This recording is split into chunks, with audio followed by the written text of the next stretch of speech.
Anyway, balik tayo sa ating mga balita. Dako tayo sa Pidig, Ilocos Norte. Iba't ibang deficiencies sa accounts payable ng Pidig Local Government Unit na silip ng COA.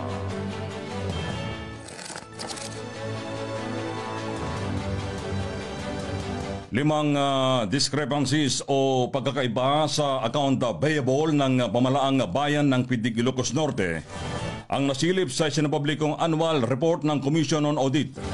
Pumapalo ng higit 10 milyong piso ang kailangan ipaliwanag ng bayan, kabilang ang misclassified items na nakakalaga ng 4.56 million, 3.27 million payables without the valid claims, 1.4 million hindi nakansilang dormant accounts at negative subsidiary ledgers na abot ng hanggang 672,868.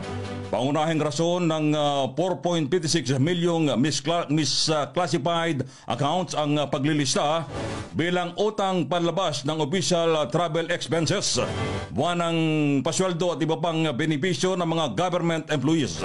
Saklaw naman ng questionableng 3.2 milyong payables without valid claims ang gastos para sa mga gamit ng munisipyo, human and veterinary expenses at mga repairs and insurance dahil walang kalakip na resibo at mga acceptance ang inspection reports.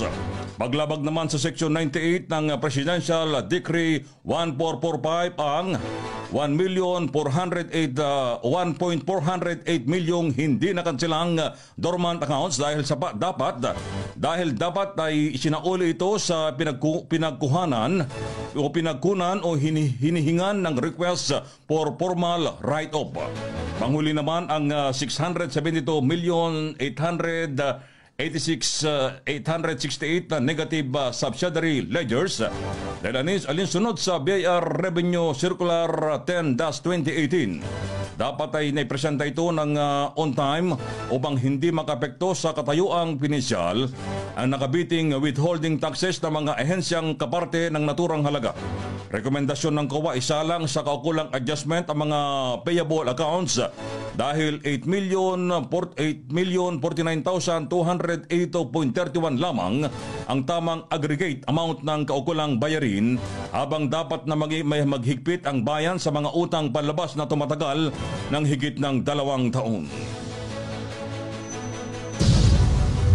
Umagasang mga balita. Yan po yung balita po dyan sa Elmar Estabil Pidig, Ilocos Norte.